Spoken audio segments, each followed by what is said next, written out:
Zülfü Livaneli'nin Serenat romanı. İlk bakışta bir aşk hikayesi gibi görünüyor. Ama kazımaya başladığınızda altından tarihin unutturmaya çalıştığı, gerçekten de yürek burkan bir trajedi çıkıyor. Gelin şimdi bu anlatıda hem o unutulmuş tarihin hem de ölümsüz bir aşkın peşine düşelim.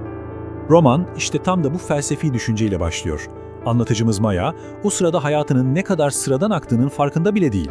Ama birazdan kopacak fırtınadan da tamamen habersiz. Aslında bu sakinlik var ya, birazdan yaşanacakların habercisi gibi.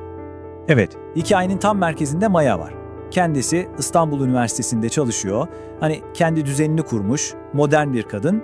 Ama ona verilen küçücük basit bir görev, onu alıp geçmişin o tozlu ve acı dolu koridorlarına sürükleyecek. Her şey bakın ne kadar basit başlıyor. Maya'ya diyorlar ki 87 yaşında Alman-Amerikan bir misafir profesörümüz var, Maximilian Wagner, onu sen ağırlayacaksın. Yani yaşlı bir misafire birkaç gün İstanbul'da eşlik etmek. Kulağa ne kadar da rutin geliyor değil mi? Ama işte bu görev, Maya'nın bildiği her şeyi temelinden sarsacak, o sır perdesini aralayacak. Ve işte hikayeyi ateşleyen o kilit soru da bu zaten. 87 yaşındaki bir adam tam 59 yıl sonra neden her şeyi bırakıp tekrar İstanbul'a döner ki? Bu sorunun cevabı sadece Maya'nın değil, bizim de yolculuğumuz olacak. Profesör dersinde şöyle basit bir cümle kuruyor. Ben bu şehirde olgunlaştım. İyi de bu nasıl bir olgunluk?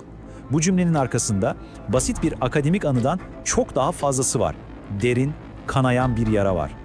Maya, profesörün bu sırrını çözmeye çalıştıkça bir de bakıyor ki kendini sadece kişisel bir hikayenin içinde değil, aynı zamanda Türkiye Cumhuriyeti'nin neredeyse unutulmuş bir sayfasının tam ortasında buluyor. Profesör Wagner'in hikayesini anlamak için zamanda biraz geriye gitmemiz gerekiyor. Düşünün 1930'lar, Avrupa karanlığa gömülüyor. Tam o sırada Atatürk'ün davetiyle yüzlerce bilim insanı için Türkiye bir umut ışığı oluveriyor. Bu insanlar Nazizm'den kaçıp genç cumhuriyetin inşasına yardım ediyorlar. Ve bu sürgündeki profesörlerin yeni vatanlarına yaptıkları entelektüel katkı gerçekten muazzam.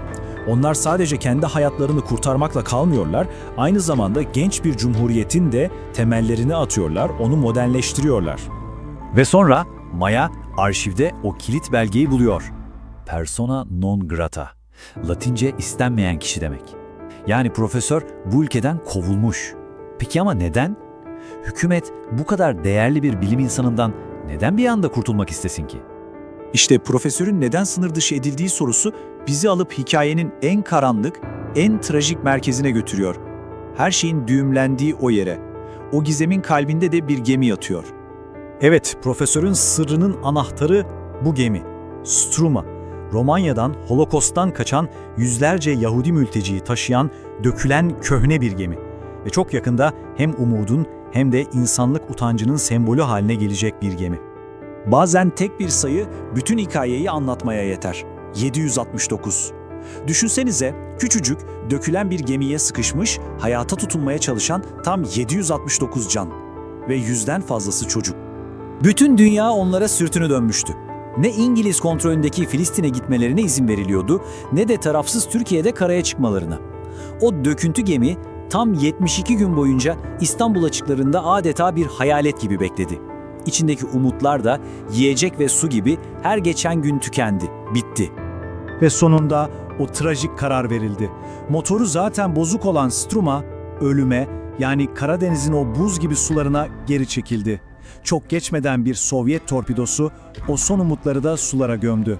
769 kişiden sadece bir kişi kurtulabildi. Ve şimdi profesörün neredeyse 60 yıldır dinmeyen acısının sebebini anlıyoruz. O gemide profesörün hayatının aşkı, karısı Nadia da vardı. Bu mektup ondan geriye kalan son sözler. Wagner'in İstanbul'a dönüş sebebi işte bu hiç bitmeyen yaz. Peki romanın adı neden Serenat? İşte bu kelime Wagner ve Nadia'nın aşkının ve asla kapanmayan o derin yaralarının müziği aslında. Wagner, karısı Nadia kaçmak zorunda kalmadan hemen önce ona olan aşkını notalara dökmüş, onun için özel bir serenat bestelemiş. Bu beste onların vedası oldu. Aşklarının ve yaklaşan o korkunç kaybın ölümsüz müziği haline geldi. Bu müzik parçası adeta profesörün hayatının bir özeti gibi. bir aşk ilanı olarak başladı, sonra İstanbul sularında kayboldu, bir ömür boyu süren kaybın sembolü oldu ve şimdi yıllar sonra son bir kez çalınmak için geri döndü. Struma'nın ve Profesör Wagner'ın hikayesi bize sadece geçmiş hakkında değil, inanın bugün hakkında da çok şey söylüyor. Şimdi gelin romanın bıraktığı bu yankılara biraz daha yakından kulak verelim. Romanın en can alıcı felsefi sorularından biri de burada ortaya çıkıyor. Çatışmalar Huntington'ın dediği gibi medeniyetlerin farkından mı kaynaklanıyor, yoksa Edward Said'in dediği gibi birbirini tanımayanların, yani cehaletlerin çatışmasından mı? Struma'daki o insanlar farklı oldukları için mi öldüler, yoksa hikayelerini kimse dinlemediği için, yani cahil bırakıldıkları için mi? Ve bu alıntı, Struma gibi trajedilerin neden yaşandığını sanki tek cümlede özetliyor. Adil olanı güçlü kılamadığımız için güçlü olana haklı kıldık. Yani adaletin değil de gücün konuştuğu bir yerde bedeli her zaman masumlar öder. Ve işte o dokunaklı final. Maya, profesörün son arzusunu yerine getiriyor. Onun küllerini Struma'nın battığı yere serperken bir kayıttan Wagner'in bestelediği o serenat dalgaların üzerinde yankılanıyor. Serenat, ait olduğu yere, Nadia'nın yanına dönüyor. Serenat romanı bize Profesör Wagner ve Struma'nın hikayesini yeniden hatırlattı. Peki ya unuttuklarımız? Tarihin sessizliğine gömülmüş, adı bile anılmayan daha nice Struma var, kim bilir? İşte bu sorunun cevabı belki de geleceğimizi şekillendirecek olan şeydir.